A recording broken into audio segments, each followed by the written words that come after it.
Laredo, Texas, June 2014. The heat doesn't just rise off Interstate 35, it pounds down like a hammer, turning the asphalt sticky and making the air thick enough to chew. Just blocks from the Mexican border, in a garage that smells like 30 years of motor oil and broken promises, a man makes a decision that will change everything. His name is Murillo Jr. Murillo. He's 42 years old.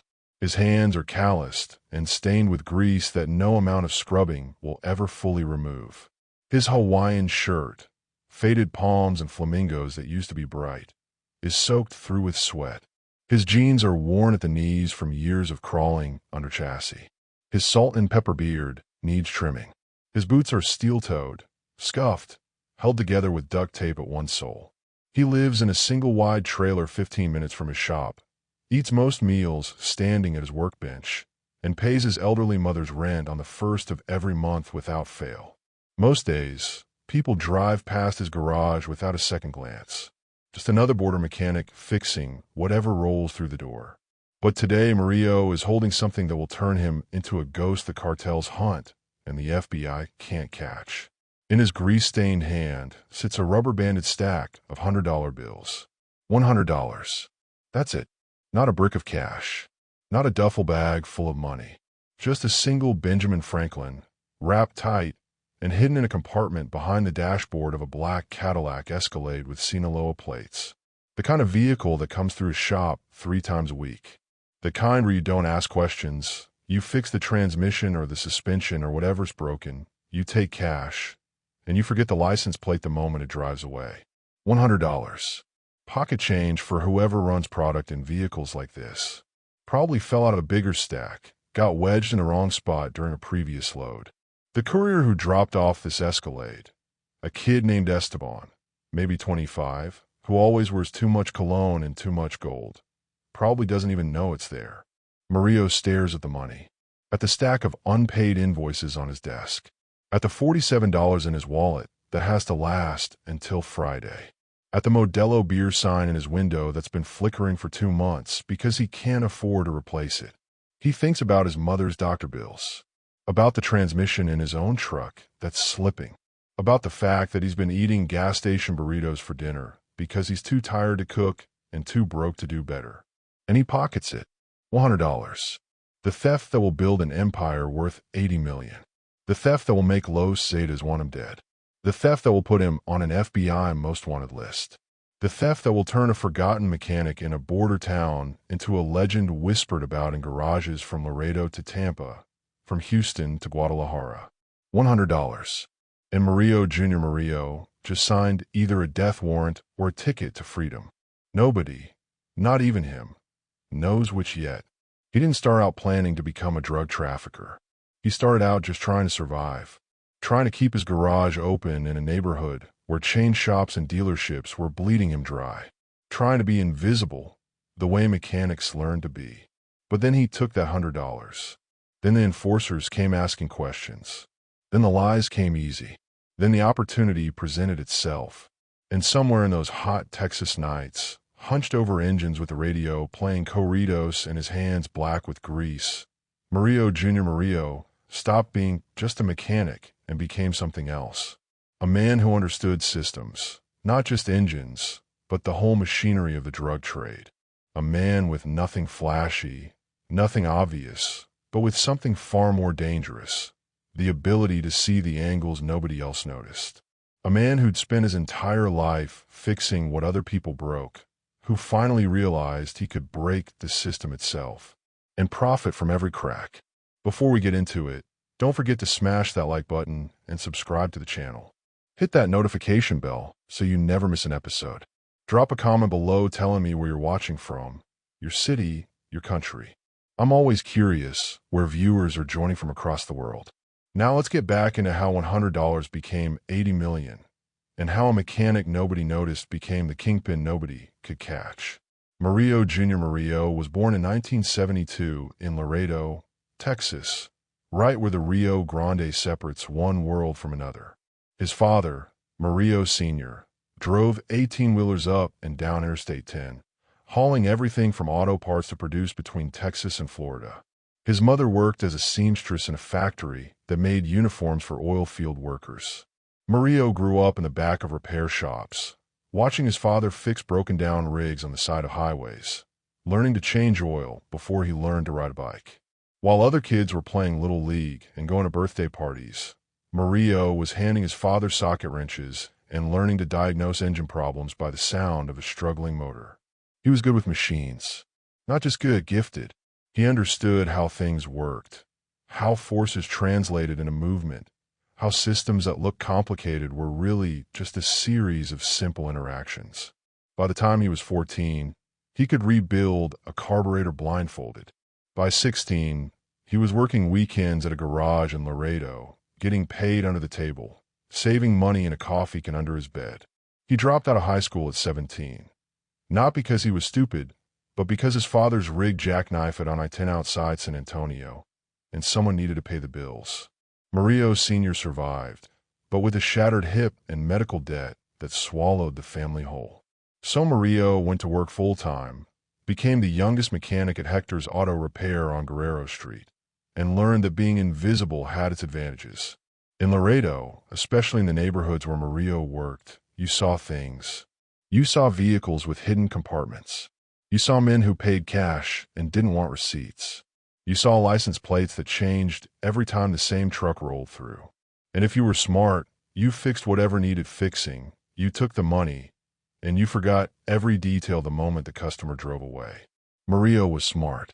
For 25 years, he kept his head down, built a reputation as the guy who could fix anything and who never asked questions. He opened his own garage in 2008. Murillo's Auto Repair, nothing fancy, just a two-bay shop with a waiting area that had 3 plastic chairs and a coffee maker that only worked half the time. His customers were local families, laborers, truck drivers, and, occasionally, the kind of men who drove black SUVs with tinted windows and Sinaloa plates. By 2014, Murillo was 42 years old, unmarried, living alone in a trailer park on the edge of town. His social life consisted of Sunday dinners with his mother and his younger sister Valentina, who'd married a truck driver named Tommy Restrepo and moved to Tampa years ago. His routine was simple. Wake up at 6, open the garage at 7, work until dark, go home, eat something microwaved, fall asleep watching TV. He was invisible, forgotten. Just another working man in a border town full of working men. And that invisibility, that ability to blend into the background, to be the guy nobody remembered 5 minutes after leaving, would become his greatest weapon. Because on that June afternoon in 2014, when Murillo pocketed that $100 bill from the Escalade's hidden compartment, he set in motion a chain of events that would prove something terrifying.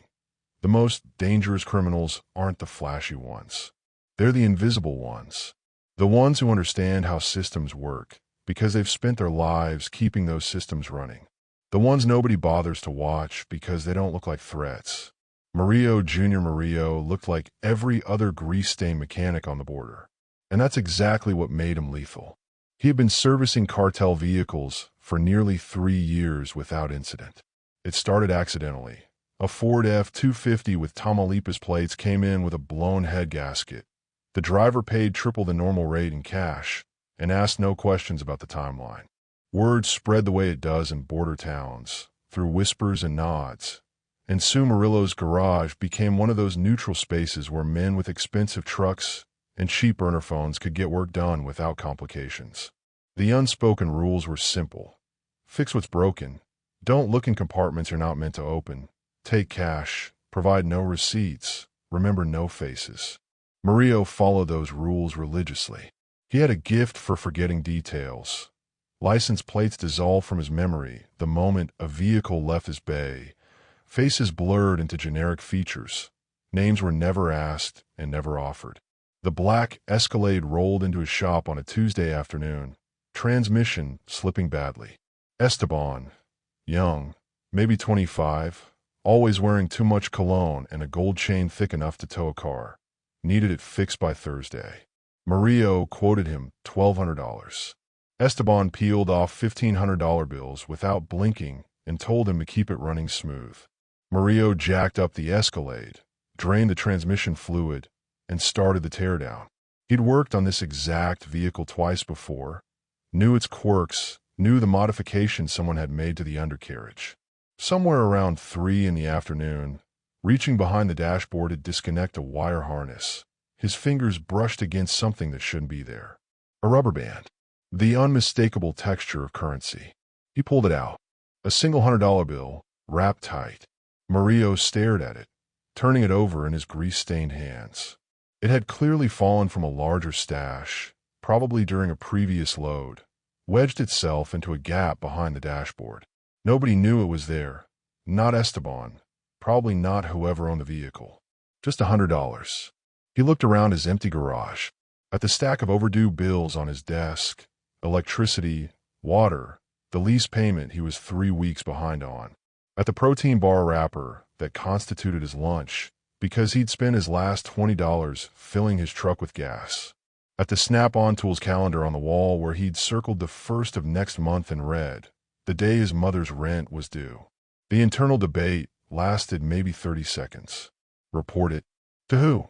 Esteban, who'd probably think Murillo was lying and had found more. Ignore it. Leave it there.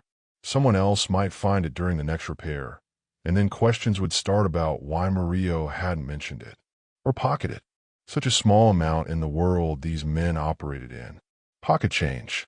They'd never notice, never ask, never care. Murillo folded the bill and slipped it into his wallet. Then he finished the transmission work, torqued everything to spec, topped off the fluid, and test drove the Escalade around the block. Smooth as glass. He called Esteban that evening, told him it was ready. Esteban showed up Thursday morning, inspected nothing, took his keys, and drove off into the heat shimmer rising from the asphalt. Murillo watched the Escalade disappear down Guerrero Street and felt nothing except a small sense of victory. $100. Enough to buy groceries for 2 weeks. Enough to matter. 2 days later, on a Saturday morning when Murillo was rotating tires on a Honda Civic, a black Suburban pulled into his bay. 2 men got out. The first was tall, lean, wearing expensive jeans and a pressed white shirt despite the heat. His face was angular, professional, the kind of face that belonged in a boardroom except for the coldness in his eyes. The second man was shorter, heavily muscled, wearing a tank top that showed off prison tattoos covering both arms. His expression was violence waiting for an excuse. Murillo set down his impact wrench and wiped his hands on a shop rag, his stomach suddenly tight. The tall one spoke first, his voice calm and measured. "You're Murillo?" Murillo nodded. "I'm Ronaldo Campos. Everyone calls me Ray. This is Tomas Garza. We need to ask you some questions about a vehicle you worked on this week." Ray pulled out his phone, showed Murillo a photo of the black Escalade. "You remember this one?" Murillo kept his face neutral, his voice steady. "Yeah. Transmission work. Fixed it Tuesday. Customer picked it up Thursday. Something wrong." Tomas stepped closer, invading Murillo's space. "The driver never showed up where he was supposed to. We're trying to figure out what happened." Ray's eyes never left Murillo's face. "The driver's name was Esteban Ruiz. We picked up the vehicle from you. Did he seem normal? Nervous? Did he say anything unusual?" Murillo's mind raced, but his voice stayed calm. This was the moment. Tell the truth about the $100, and they'd wonder what else he found, what else he took, whether he could be trusted. Stay silent and risk them finding out later. Or lie. Create a narrative that protected him and shifted suspicion exactly where it needed to go. "Now that you mention it," Murillo said slowly, as if remembering, "Esteban did seem kind of off when he picked it up. He was on his phone a lot, kept stepping outside to take calls. I remember because usually he just grabs the keys and goes, but Thursday he was here maybe 15, 20 minutes. Kept looking at his watch." Tomas leaned in. "What was he saying on the phone?" Murillo shrugged. "I don't eavesdrop on customers, man. But I heard him mention meeting someone. He seemed, I don't know, stressed maybe. Kept saying, 'I'll be there. Just give me an hour.' Something like that." Ray and Tomas exchanged a look. Ray's expression didn't change, but something shifted in his posture. "Did you find anything unusual when you worked on the vehicle? Anything in the compartments, under the seats?" This was it. Murillo met Ray's eyes directly. "Man, I work on what I'm paid to work on. Transmission was slipping. I fixed the transmission. I don't go looking through people's stuff. That's a good way to end up dead in this neighborhood. The honesty in that last statement seemed to register. Ray studied him for another long moment, then nodded. If you hear anything, if anyone asks you about Esteban or the Escalade, you call this number. He handed Murillo a card with just a phone number, no name. We appreciate your cooperation. They were halfway to their Suburban when Ray stopped and turned back. Murillo, you work on vehicles for a lot of different people, right? Not just us. Murillo nodded carefully. I'm a mechanic. I fix whatever comes through the door. Ray walked back toward him, and Murillo forced himself not to step backward. That puts you in an interesting position. You see things. You hear things. You know how different organizations operate. He paused. What if we made it worth your while to share some of that information? Nothing major. Just observations. Which vehicles come through, what kind of modifications they have, where they might be headed. Tomas grinned, and it wasn't friendly. Think of it as insurance. You help us. We make sure nobody bothers you. We make sure your garage stays safe.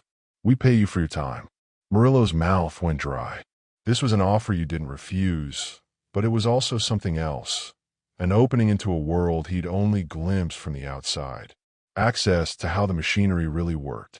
What kind of observations? Ray smiled, and this time it almost looked genuine. For example, Gulf Cartel run a lot of vehicles through Laredo. Modified compartments, hidden spaces. You work on those vehicles, you see how they're built. That information is valuable to us.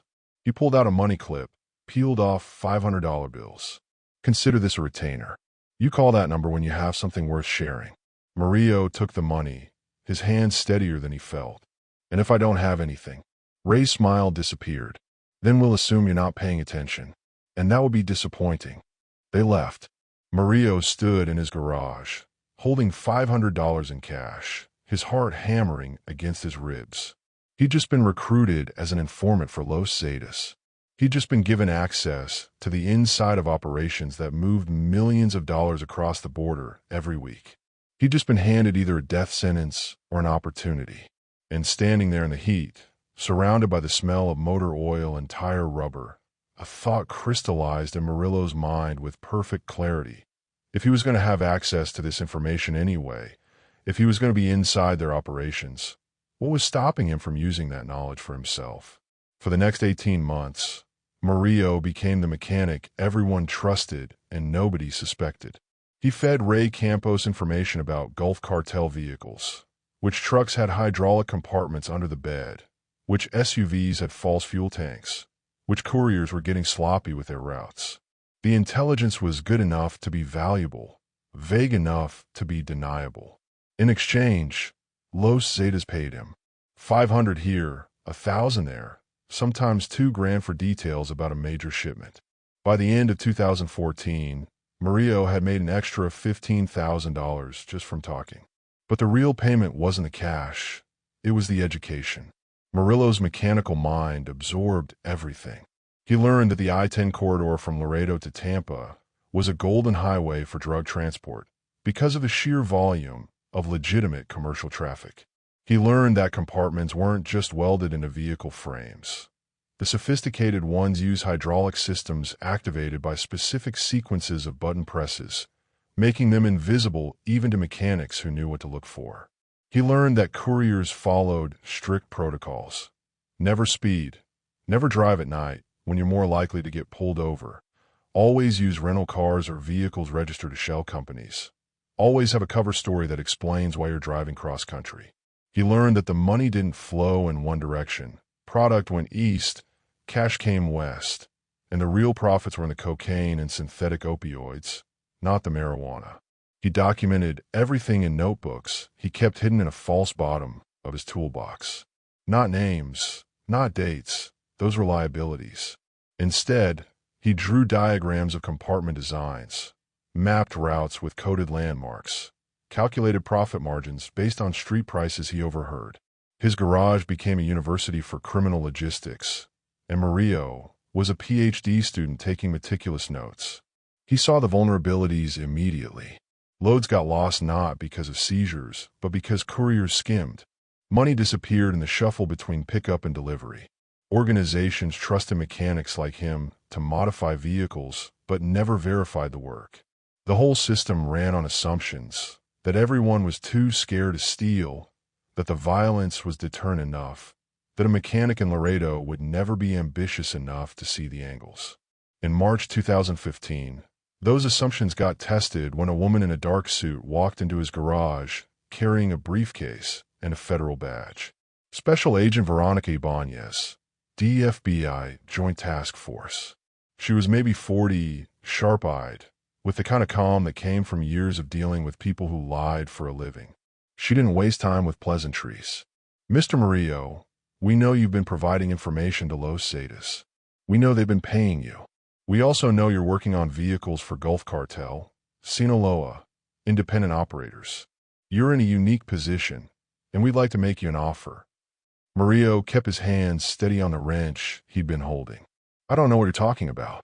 Ibanez smiled. You're not in trouble. Yet. We're not interested in charging you. We're interested in what you know. You help us.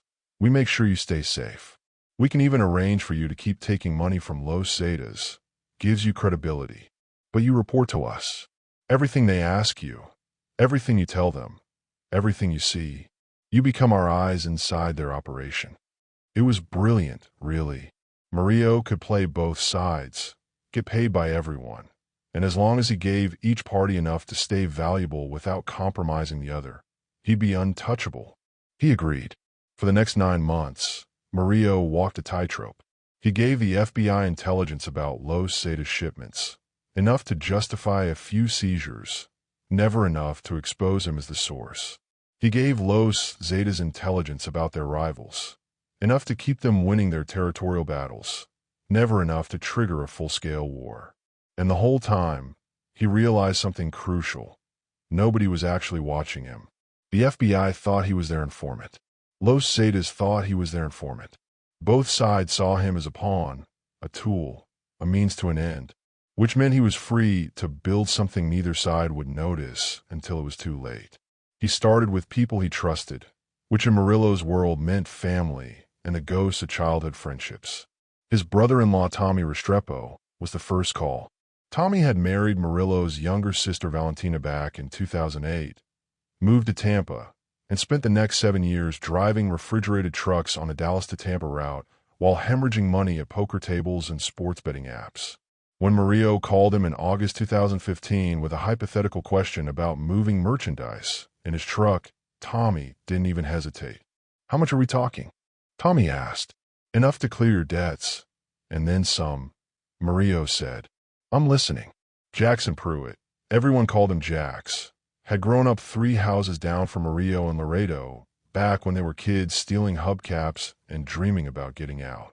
Jax had actually made it out, landing a union job at the Port of Tampa working container logistics. When Murillo tracked him down through Valentina, Jax was 41, divorced, living in a studio apartment, and watching his younger coworkers get promoted past him. I can get you shipping schedules, Jax said when Murillo explained what he needed. Container inspections, customs rotations, which days they're understaffed. But I want a real cut, not some bullshit percentage. Murillo offered him 20% of net profits. Jax took it. Yolanda Becerra was a different kind of risk. Murillo had met her through the border network. She was a customs broker in Brownsville, late 30s, brilliant with paperwork, the kind of person who could make a shipping manifest say anything you needed it to say. She already worked for cartel clients, processing their legitimate imports and exports, so she understood the game. When Murillo approached her at a cafe in Brownsville in October 2015, he didn't pitch her with promises. He showed her numbers, revenue projections, profit splits, a business model that treated trafficking like logistics, not like the cowboy bullshit most operators ran. You're serious about this, Yolanda said, studying the papers. I'm serious about not dying broke, Murillo replied. She agreed to a 15% cut in exchange for handling all documentation, making shipments look so legitimate that customs wouldn't give them a second glance. The first deal came together in December 2015. A Gulf Cartel operator Murillo knew, through his repair work, needed to move 200 pounds of marijuana to Tampa, low-risk product, good for testing a new route. The operator offered Murillo 15 grand to facilitate transport. Murillo took the job, but he didn't tell the Gulf Cartel guy that he'd already contacted the buyer in Tampa directly and negotiated a higher price. The math was simple. Gulf Cartel paid him $15,000 to move the product. The Tampa buyer paid $50,000 for the load. Murillo's crew handled everything in between. Tommy drove it in his refrigerated truck, hidden inside a shipment of auto parts. Jax ensured the port-side paperwork was clean. Yolanda created a shell company that exported the parts from a Laredo warehouse and imported them to a Tampa auto shop that existed only on paper. The Gulf Cartel thought Murillo was just a facilitator. The Tampa buyer thought he was dealing with a new independent supplier. Nobody realized Murillo had just made $35,000 from a deal where he never touched the product. After splitting with his crew, Murillo cleared $50,000. It was more money than he'd made in 2 years of running his garage. And it was proof that the concept worked. For the first 3 months of 2016, Murillo ran similar deals. Small loads, marijuana mostly, learning the rhythm of the operation. In March, they had their first real scare. A modified compartment Tommy was driving nearly failed during a stop in Houston when a hydraulic seal started leaking. Tommy called Murillo in a panic, pulled into a truck stop, and waited while Murillo talked him through a temporary fix using duct tape and prayer. The compartment held. The load made it to Tampa. But Murillo realized his crew was using compartments designed by other people, and those designs had flaws. He spent 2 weeks in his garage engineering a better system. Hydraulic compartments that wouldn't leak, activated by a sequence so specific that even if someone knew to look, they'd never trigger it by accident. Compartments built into vehicle frames using factory welds so they looked original. False floors in trucks that even drug dogs couldn't detect because the space was sealed with materials that didn't hold scent.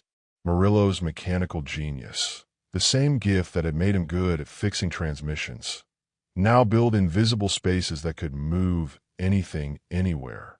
By June 2016, his compartments were being requested specifically by operators who'd heard through the network that the Laredo mechanic built the best hides in the Southwest. That's when Murillo made the jump to cocaine. Higher margins, more risk, but exponentially more profit. A Gulf Cartel lieutenant approached him about moving 50 kilos to Florida. Murillo quoted $30,000 for the transport. He completed the job in 5 days, and the payout from his Tampa buyer was $200,000. After splits, Murillo walked away with 80 grand from single load. By the end of 2016, he'd moved 12 major shipments, graduated to working with Sinaloa operators who paid better and asked fewer questions, and cleared just over $800,000 in profit. He was still running his garage, still playing informant for both Los Zetas and the FBI, still looking like the same grease-stained mechanic who lived in a trailer and ate gas station burritos. But in offshore accounts Yolanda had helped him establish, in cash hidden in his mother's attic and his sister's garage in Tampa, Murillo Jr. Murillo was becoming rich. And nobody, not the cartels, not the FBI, not even his own crew, understood the full scope of what he was building. By 2017, Murillo had perfected the art of being 2 people at once. During the day, he was still the struggling mechanic in the faded Hawaiian shirt, still rotating tires on beat-up Hondas for $75, still eating lunch standing at his workbench because he was too busy to sit down. The locals still saw him as one of them, working class, barely scraping by, invisible.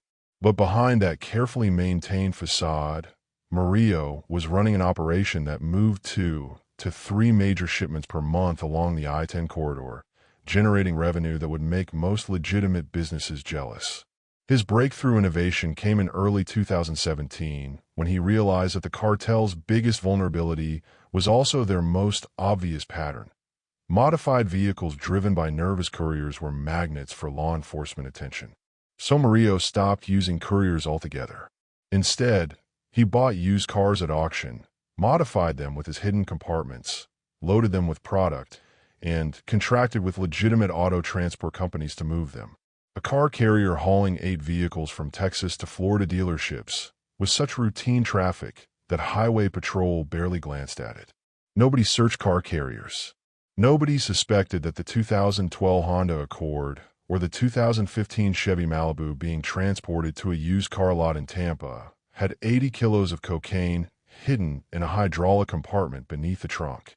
The cars arrived, Jax's crew unloaded them at the port or at legitimate-looking dealership lots they'd rented. The product was extracted, and the vehicles were either resold or scrapped. It was brilliant in its simplicity. The crew expanded. Murillo brought on 4 more drivers, all of them veterans of the trucking industry who knew how to blend in and keep their mouths shut. He recruited spotters, people positioned along the I-10 route who monitored checkpoint activity and highway patrol patterns, feeding real-time intelligence to drivers.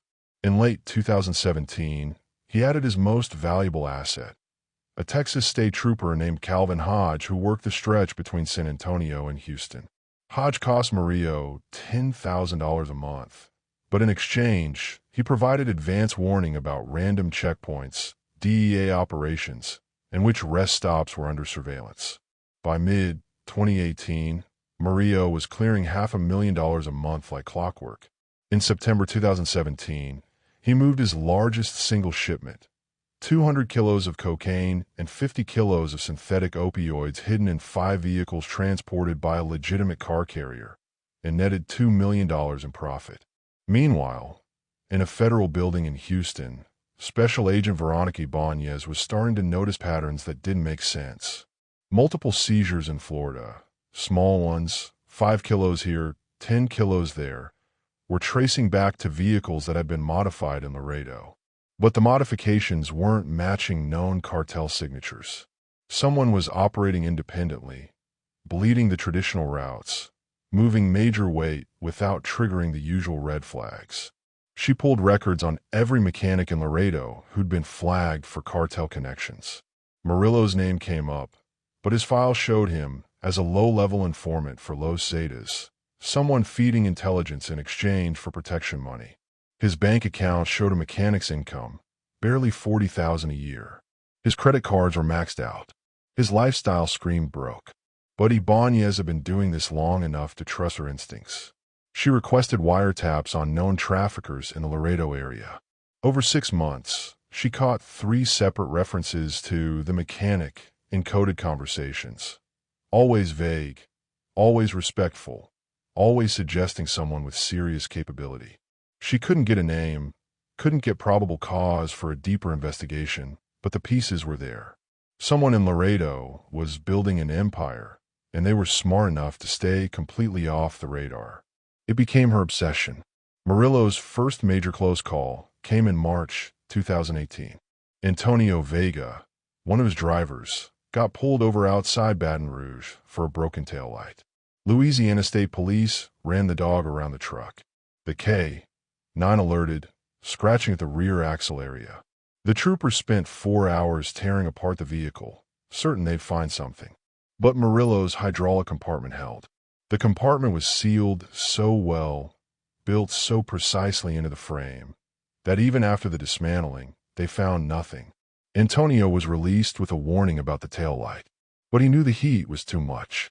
When the FBI came knocking a week later with trafficking charges based on surveillance footage, Antonio took a plea deal, 15 years in federal prison in exchange for not cooperating. Murillo sent $50,000 to Antonio's wife and put another $100,000 in a trust for his kids' education. You took care of people who kept their mouths shut. That was how loyalty worked. 2 months later, a warehouse in Houston that Murillo used as a temporary stash house nearly got raided. One of his spotters, a dispatcher at a towing company who monitored police radio traffic, heard DEA units requesting backup for a major narcotics warrant execution at an address Murillo recognized. The call came at 6:47 p.m. Murillo had his crew at the warehouse by 6:52 p.m. They loaded $3 million worth of cocaine and fentanyl into 2 panel vans and cleared out by 7:06 p.m. When DEA kicked down the door at 7:11 p.m., They found an empty building with some furniture and a few suspicious scuff marks on the floor. No product, no evidence, no arrests. But Murillo knew the walls were closing in. Then in June 2018, everything started unraveling. A mid-level Gulf cartel operator named Hector Villanueva got arrested at a traffic stop in Nuevo Laredo. Mexican authorities seized his phone, and because Villanueva was connected to cross-border trafficking, they shared the forensic data with the DEA. Buried in Villanueva's texts were communications with Murillo about shipments, pricing, delivery schedules. Shipments Los Zetas knew nothing about. When Ray Campos found out that his trusted informant had been working with Gulf Cartel behind his back, he didn't call first. Ray walked into Murillo's garage on a Thursday afternoon with Tomas and two other men. Ray had a pistol in his hand before Murillo even registered what was happening. "You want to explain to me why Hector Villanueva's phone has her number saved under transport?" Ray's voice was ice. Murillo's mind raced. He set down his wrench slowly, kept his hands visible. "You told me to gather intelligence on Gulf Cartel. That's what I did. I let Villanueva think I was doing work for him. Got on talking about his routes, his suppliers, his buyers. Everything I learned, I was planning to report to you." Ray didn't lower the gun. "And the shipments? The ones you arranged for him?" Murillo met his eyes. "Test runs. I needed him to trust me completely. Small loads, nothing significant. I was building credibility so I could get you the big intel, their distribution network in Florida. It was a good lie. Not great, but good enough to create doubt." Ray stared at him for what felt like an hour. Then he lowered the gun. "You're either the smartest informant I've ever had, or you're playing me. I haven't decided which." He stepped closer. "But understand this. We're watching you now. Every move, every vehicle that goes through here, every call you make. One more surprise, and we won't have this conversation again." Murillo knew what that meant. He had maybe weeks before Los Zetas confirmed their suspicions. He started carrying a pistol, a Glock 19, he kept in a holster at the small of his back. On a Tuesday night in late July, leaving his garage around 11 p.m., Murillo was walking to his truck when he heard the engine rev. A Ford pickup came around the corner, passenger window down. He saw the gun barrel first. Murillo dove behind his truck as bullets tore through the air where he'd been standing, punching holes in his garage door, shattering the front window. He yanked out his Glock and fired back blind, for shots toward the truck. The pickup accelerated, tires screaming, disappearing into the night. Sirens started wailing in the distance. Someone called 911. Murillo was shaking, his ears ringing, his Hawaiian shirt torn from diving onto gravel. But he was alive.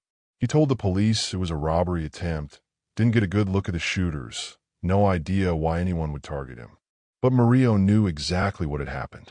Los Zetas had decided he was a liability, which meant his time playing informant, playing both sides, was over. In August 2018, Murillo cut all contact with Ray Campos and stopped answering calls from Agent Ibanez. He went fully independent. He moved out of his trailer and into a compound outside Laredo, a property with walls, cameras, and armed security that officially belonged to a shell company. He stopped buying product through Los Zetas altogether and went directly to Sinaloa operators who didn't care about politics, just about moving weight efficiently. He undercut Gulf Cartel prices in Florida, which started a price war that kept both organizations focused on each other instead of on him. He fed anonymous tips to both sides about the other's operations, keeping them at each other's throats. For the next 2 years, Murillo operated in the chaos he'd created. Revenue peaked at $4 to $5 million a month. By the end of 2020, his total take was $65 million across 7 years. But the pressure was mounting from all sides. The cartels wanted him dead. The FBI wanted him in prison. And Murillo Jr. Murillo, the invisible mechanic from Laredo, had become the most wanted man nobody could catch. By early 2021, Special Agent Veronica Ibanez had been chasing ghosts for 3 years. But ghosts left traces, and Ibanez was good at finding them. She'd given up trying to get information directly from Murillo after he'd stopped responding to her calls in 2018. Instead, she went after the people around him. Financial analysis of known associates started showing patterns. Cash deposits that didn't match reported income, wire transfers to offshore accounts, lifestyle inflation that made no sense for people who worked legitimate jobs. Tommy Restrepo, a truck driver, somehow owned 3 properties in Tampa. Jackson Pruitt, a dock worker, had purchased a boat and a Lexus within 6 months.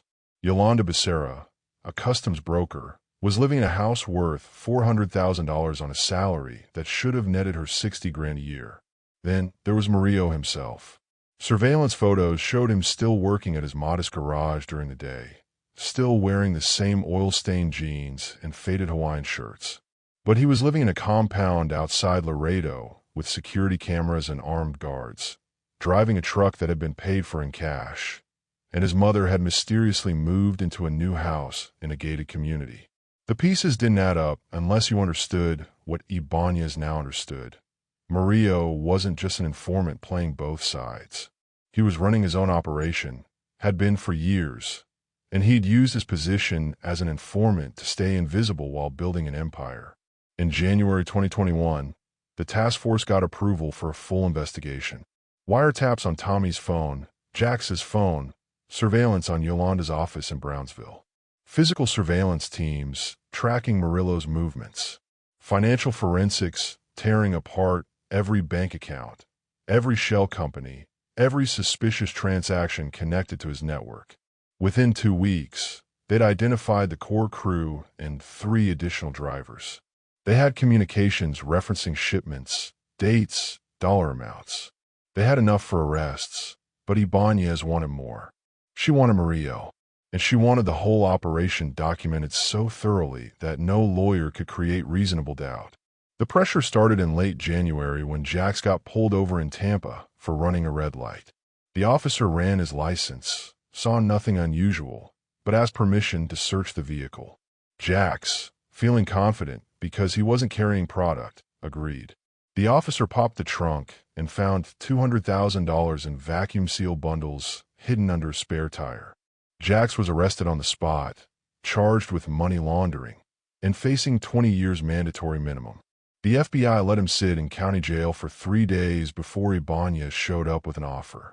"We know you work for Murillo," she said, sliding a folder across the table in the interview room. "We have you on wire transfers, surveillance photos, recorded conversations. You're going to prison, Jackson. The only question is, for how long?" She leaned forward. "You cooperate fully. Testimony, recordings, everything we need to build the case against Murillo, and we'll recommend 10 years. You stay loyal to him. You're looking at 25 to life." Jax took the deal. He'd been broke his whole life, and the thought of dying in federal prison for someone else's empire was too much. He started feeding information immediately. In February, the FBI got even luckier. Yolanda Becerra was indicted on customs fraud charges stemming from an unrelated investigation into a shipping company she'd done work for. The evidence was solid: falsified documents, bribery of customs officials, conspiracy to smuggle. She was looking at 15 years. When Ibanez approached her with the same deal she'd offered Jax, Yolanda didn't even pretend to resist. She agreed to wear a wire, to record planning meetings with Murillo, to document everything. Ibanez ran the operation personally, fitting Yolanda with recording devices hidden in her purse, coaching her on how to ask questions that would get Murillo talking, building a case that would be airtight. For 3 weeks in February and early March, Yolanda attended meetings with Murillo, recording conversations about shipments, routes, payments, logistics. She met him at restaurants in Houston, at his compound outside Laredo, at a warehouse in San Antonio. Each time, she wore the wire, and each time, Murillo seemed relaxed, confident, trusting. The FBI transcripts filled hundreds of pages. They had him discussing cocaine shipments in detail, negotiating prices with buyers, coordinating with drivers. It was everything Ibanez needed.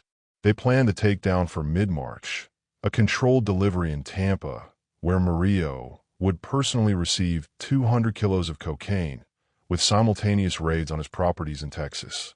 But Murillo hadn't survived 7 years by being careless. On March 9th, during a meeting at a Houston restaurant, Yolanda made a mistake. She was nervous, understandable given she was wearing a wire and sitting across from a man who'd had people killed for less. She kept touching her purse, adjusting it on the seat next to her. She avoided eye contact when Murillo asked direct questions. And when he mentioned a specific detail about a delivery route, the truck would take Highway 59 through Corpus Christi before heading to I-10, she wrote it down immediately in her phone, something she'd never done before. Murillo noticed. He kept talking, kept the conversation going, but his mind was racing. He tested her. Actually, scratch that, he said casually. I'm thinking we should run it up through San Antonio instead, take the I-35 route. Safer, less traffic. Yolanda nodded, made another note. Murillo smiled, changed the subject, finished his coffee, and paid the check. That night, FBI surveillance repositioned to the I-35 corridor, setting up checkpoints and monitoring stations based on the information Yolanda had recorded. But there was no shipment. There had never been a shipment. Murillo had fed her false information to confirm what he already suspected.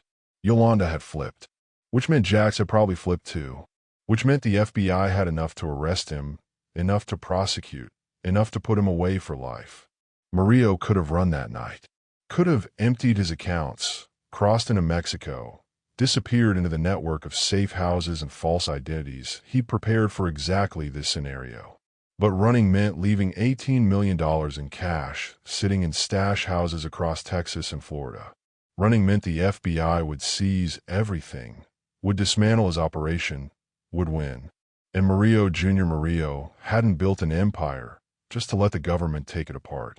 So instead, he planned one final move. He contacted his Sinaloa suppliers and arranged for a major delivery.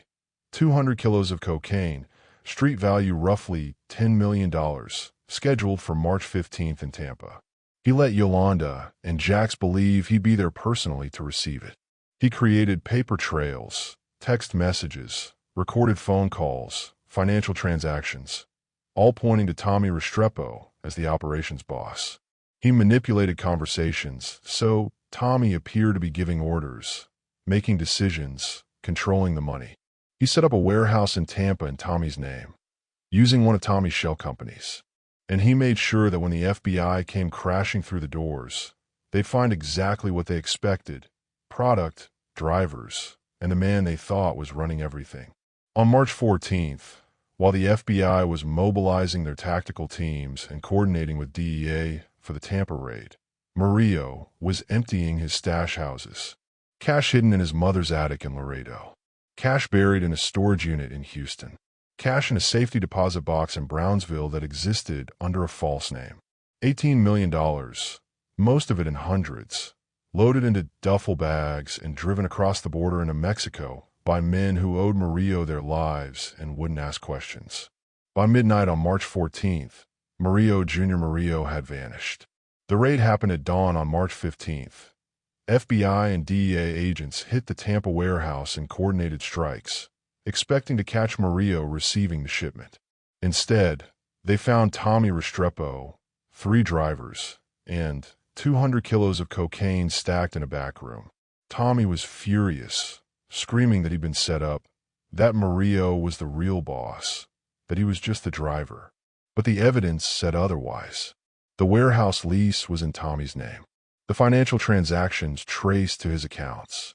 The recorded conversations, carefully edited and manipulated, showed him giving orders. Tommy couldn't prove Murillo was involved because Murillo had been careful never to leave direct evidence linking himself to the final shipment. Simultaneously, agents raided Murillo's garage in Laredo. They found tools, legitimate repair equipment, customer invoices, tax records showing a barely profitable business. No drugs, no money, no evidence of trafficking.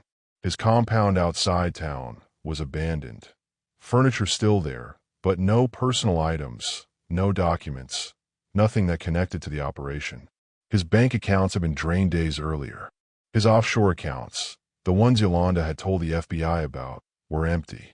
And Murillo himself was gone, vanished like smoke. The FBI had arrested his crew, seized his product, and shut down his operation.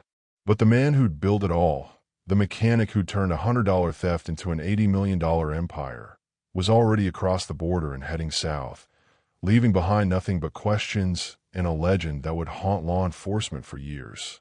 Agent Veronica Ibanez spent 6 months reconstructing what Murillo had built, and each day the scope of it grew larger and more impossible to believe. 7 years of operation, from 2014 to 2021. $80 million in estimated revenue, based on seized financial records, testimony from cooperating witnesses, and intercepted communications. Over 5,000 kilograms of cocaine moved along the I-10 corridor. 10,000 pounds of marijuana in the early years when Murillo was still learning the business. Unknown quantities of synthetic opioids, fentanyl, methamphetamine precursors that had flooded into Florida and the Gulf Coast.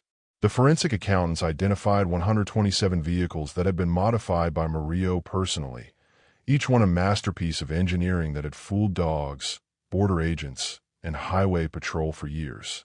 What stunned federal prosecutors wasn't just the money or the volume, it was the sophistication. Murillo had operated like a legitimate business, with logistics networks, quality control, customer service, and risk management. He'd played cartels against each other, fed intelligence to law enforcement to eliminate competition, and stayed completely invisible while building an empire that rivaled operations run by organizations with hundreds of soldiers. One man, a mechanic from Laredo, and he'd walked away clean. The trial stretched through 2021 and into 2022. Tommy Restrepo refused to cooperate, maintaining throughout his legal proceedings that he was just a driver who'd been manipulated into taking the fall. His lawyers argued that the evidence against him was circumstantial, that Murillo had carefully constructed a false narrative to protect himself. But the paper trail said otherwise. Shell companies in Tommy's name, financial transactions from his accounts, recorded conversations that appeared to show him directing operations. The jury convicted him on 17 counts of drug trafficking and conspiracy. The judge gave him 25 years in federal prison.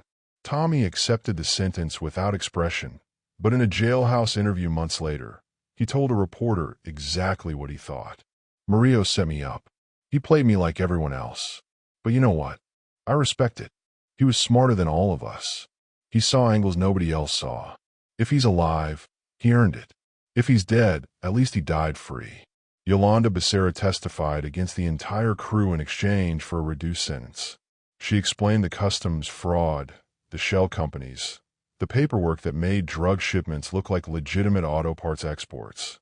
Her cooperation earned her 8 years in protective custody, and she disappeared into witness protection the day after her sentencing. Jax Pruitt's cooperation got him 12 years, less than Tommy despite being more directly involved, because he'd given the FBI everything they asked for. The 3 drivers who'd been arrested in Tampa got 15 to 20 years each, and all of them refused to say a word about Murillo, except to confirm he existed. But Murillo himself remained a ghost. The manhunt started immediately. Interpol alerts went out across Latin America. A $100,000 reward was posted for information leading to his capture. The FBI coordinated with Mexican authorities, with Guatemalan police, with agencies across South America. Agent Ibanez personally followed every lead, flying to Mexico City, to Guadalajara, to border towns where witnesses claimed to have seen him. In June 2021, a mechanic in Guadalajara reported a man matching Murillo's description who'd worked at his shop for 3 weeks before disappearing. The description was right: salt and pepper beard, stocky build, wore Hawaiian shirts, spoke Spanish with a Texas accent, had scarred hand from years of mechanical work. But by the time Mexican authorities investigated, the man was gone. Another sighting in Guatemala City in November 2021. A woman who ran a boarding house said a quiet American had rented a room for 2 months, paid cash, worked at a nearby garage fixing trucks. He'd left suddenly without explanation when someone started asking questions about him. The timeline matched. The description matched. But again, no concrete evidence, no photographs, no way to confirm it was actually Murillo. In 2022, rumors surfaced that he'd bought a ranch in Paraguay in the tri-border area, where criminals from across the world disappeared into the lawless frontier. Ibanez requested cooperation from Paraguayan authorities, but the investigation went nowhere. Too much corruption, too many places to hide, too many people willing to look the other way for the right price. Then in January 2024, Mexican police found a burned-out car on a rural road outside Monterrey. Inside were the charred remains of a male, approximate age 50 to 55 based on bone structure. The body was too badly burned for visual identification, but personal effects found near the vehicle, a belt buckle, a partially melted wallet, suggested it might be Murillo. The FBI sent forensic specialists to examine the remains. Dental records were inconclusive because the heat had damaged the jaw structure too severely. DNA testing required samples for comparison, but Murillo had no criminal record, no medical records in the system, nothing that could provide a definitive match. Mexican authorities closed the investigation as a probable cartel killing. Los Zetas tying up loose ends, or Gulf Cartel getting revenge for the years Murillo had played them against each other. The FBI couldn't confirm or deny. The body might be Murillo. It might be someone else entirely. The case remained open, but the active manhunt quietly wound down. 3 years after the Tampa raid, Murillo Jr. Murillo had become a legend. Mechanics across the Southwest told his story. The invisible man who'd beaten the cartels and the FBI, who turned a $100 theft into $80 million, who'd disappeared without a trace. Some said he was definitely dead, that there was no way the cartels would let him live after the humiliation he'd caused them. Others claimed he was alive and still operating, running product through Paraguay's smuggling networks, living on a ranch somewhere in the interior, protected by money and distance. A few swore they'd seen him, working in a garage in rural Colombia, or Bolivia, or Ecuador. Always the same description. Older now, grayer, but still wearing those faded Hawaiian shirts, still fixing engines, still invisible.